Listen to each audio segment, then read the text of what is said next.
Ever thought about starting your own podcast? When I was trying to get this podcast off the ground, I had a lot of questions. How do I record an episode? How do I get my show on Apple Podcasts, Spotify, and other places people like to listen?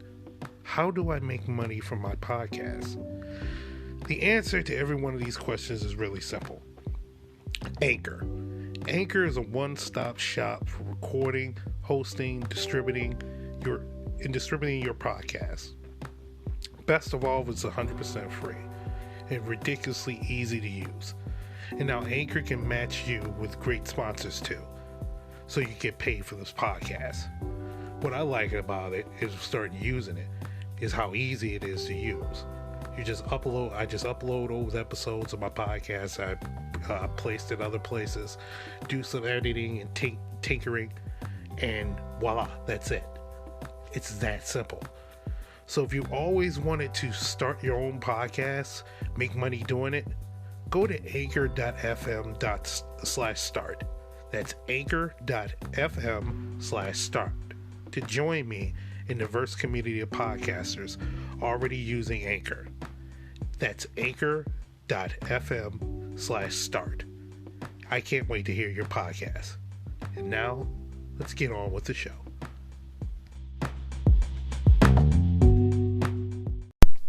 Hey, welcome to Weekend Weird, the show about the weird and mundane that's going on across this universe and beyond. I'm your host, Red Nick, and I'm not going to waste too much time here. This is part 2 of Rasputin and the Romanovs. It was recorded a couple of days ago. Hope y'all enjoy part 1. If you haven't heard part 1, please go back and listen to part 1. Otherwise, you'll be pretty confused what's going on with the story. So we pick it up where we left off last episode, which had been cut off when we were recording, so we had to start a new feed to record this second part. And again, I split it up in 2 parts because it was pretty long, so I didn't want y'all sitting there for like 3 hours listening to a podcast. So yeah, here is part 2. Hope y'all enjoy. Hey, sorry about that. I don't know why it cut out.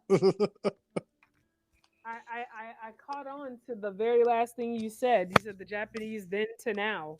Yeah. Then and now they have a huge right wing that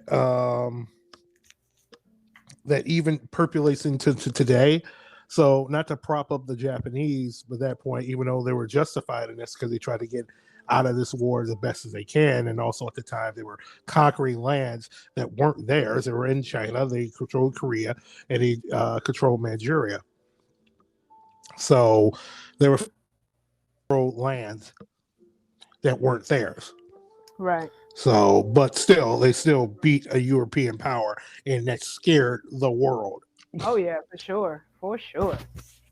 It scared them to death. So. Especially during this time, not only is that war going on and going badly for them, they're going through these anti-Jewish pogroms that are happening.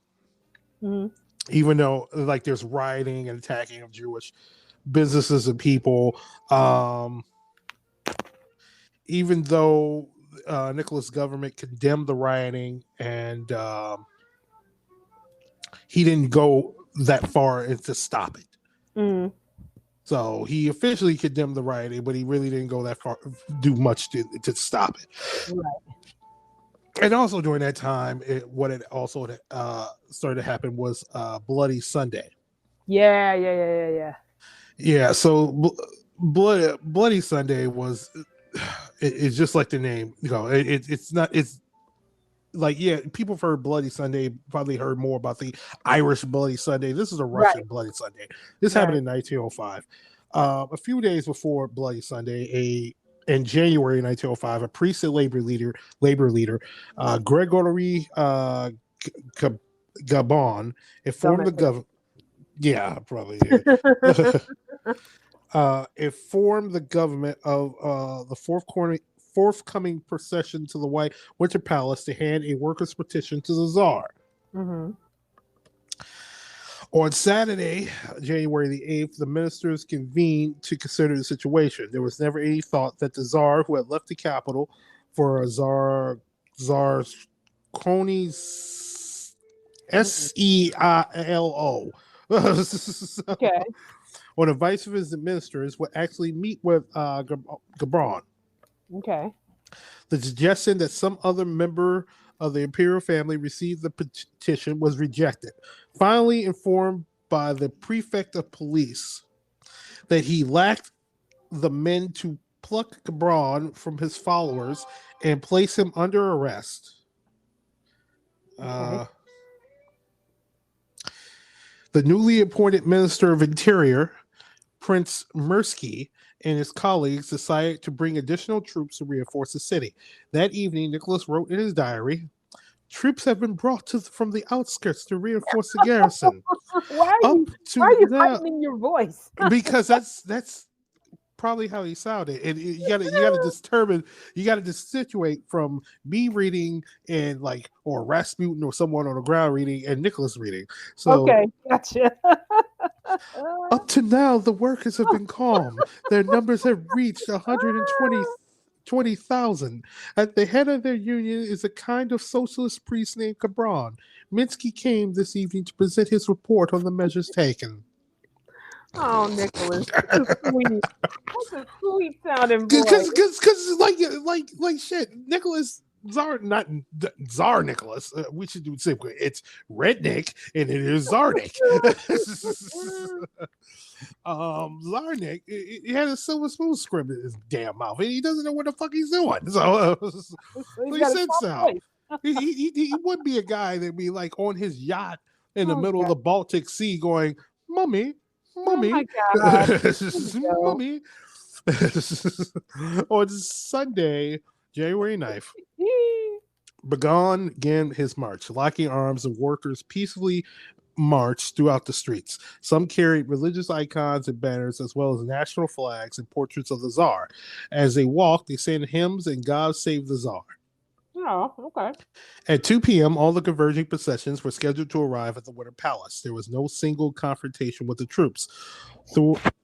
Throughout the city, at the bridges on strategic boulevards, the marchers found their way blocked by lines of infantry, backed by Cossacks and Huskers. And the soldiers opened fire on the crowd. Oh boy. The official number of victims were 92 dead and several hundred wounded.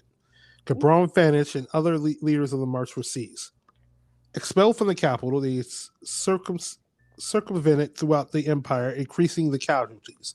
As bullets riddled their icons, their banners and portraits of Nicholas, the people shrieked, "The Tsar will not help us." Outside of Russia, the future British Labour Prime Minister Ramsay MacDonald attacked the Tsar, calling him a blood-stained creature and common murderer.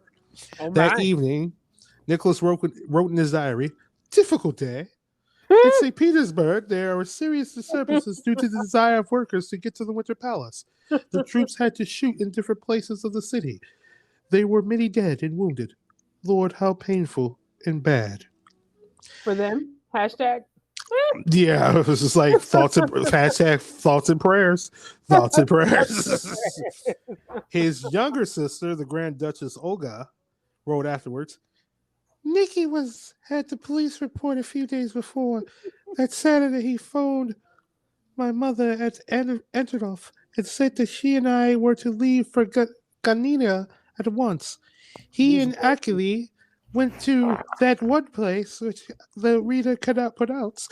Insofar guys. as I remember, my uncles Vladimir and Nicholas were the only members of the family left in St. Petersburg, but there may have been others. I felt at the time that all those arrangements were hideously wrong. Nicky's ministers and the chief of police had it all their way. My mother and I wanted to stay in St. Petersburg and to face the crowd. I'm positive that for all the ugly mood of some of the workmen, Nicky's appearance would have calmed them. They would have presented their petition and gone back to their homes. But that No. wretched empathy incident had left all the senior officials in the state of panic. They kept on telling Nicky that he had no right to run such a risk, that he owed it to the country and to leave the capital, and even take the utmost precautions taken there might always be some loophole left.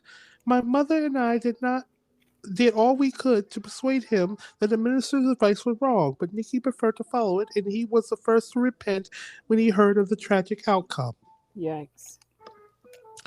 From his hiding place, Cabone issued a letter stating that Nicholas Romanov, formerly Tsar and at present sole murderer of the Russian Empire, the Yikes. innocent blood of workers, their wives, and children lie forever between you and the Russian people. May all the blood which you be spilled fall upon you, hangman. I Wow. call upon all socialist parties of Russia to come to an immediate agreement among themselves and bring an armed uprising against Tsarism, which leads into the first revolution of Russia, the 1905 revolution. Confronted with growing opposition after consulting with Witt and Prince Mersky, the Tsar issued a reform Ulusk, UKASE, on Christmas Day 1904 with vague promises. In hopes of cutting the rebellion short, many demonstrators were shot on Bloody Sunday as they tried to march to the Winter Palace in St. Petersburg. Dmitry Tripos was ordered to take dramatic measures to stop the revolutionary activity. Grand Duke Sergei was killed in February by a revolutionary bomb in Moscow as he left the Kremlin. On March the 3rd, the Tsar condemned the revolutionaries. However, Witty recommended that a manifesto be issued. Schemes of reform will be elaborated by Gormenkin, and a committee consisted of elected representatives of the Zemstvos, God, Jesus Christ, and municipal councils under the presidency of Witt. In June, the battleship Potemkin, part of the Black Sea Fleet, mutinied. Now, you've heard of the battleship Potemkin. Yes. Potemkin, yes. Yes. And the famous movie that they made, silent movie they made, that's been copied, the Odessa Steps, and they copied in so many films. Mm-hmm. Around August or September, after his diplomatic successes in ending the Russo-Japanese War, Witt wrote to the Tsar, stressing the urgent need for political reforms at home. Right. The Tsar remained quite impassive and indulgent, but he spent most of the autumn hunting. People are dying, and he wants to go kill a deer. Well, very, very soon it'll be an interesting coincidence. Mm-hmm. With the defeat of Russia by the Japanese, the prestige and authority of the automatic regime fell significantly. Tsar Nicholas, taken by surprise by the events, reacted with anger and belligerent. He had wrote to his mother after months of disorder, "It makes me sick to read the news. Nothing but strikes in schools, factories, murdered policemen, Cossacks and soldiers, riots, disorder, mutinies. But the ministers, instead of acting with quick decision, only assembled in council like a lot of frightened hens and cackle about proving united minstrel action. Ominous quiet days began. Quiet indeed. There were complete order in the streets, but at the same time, everyone knew that something was going to happen. The troops were waiting for the signal, but the other side would not begin. One had the same feeling as before a thunderstorm in summer. Everyone was on the edge, extremely nervous, and of course, a sort of stain could not go on for long. We're in the midst of revolution with an administrative apparatus extremely disorganized, in his lies the main danger." So a railway strike had in October developed into a general strike, which paralyzed the country. The city, in a city without electricity, what told the Tsar the country was at the verge of a catastrophic revolution. The Tsar accepted the draft outlined by Alexei Obreski. The emperor and the autocrat of all Russias was forced to sign the October Manifesto, agreeing to the establishment of the Imperial Duma and give up part of his unlimited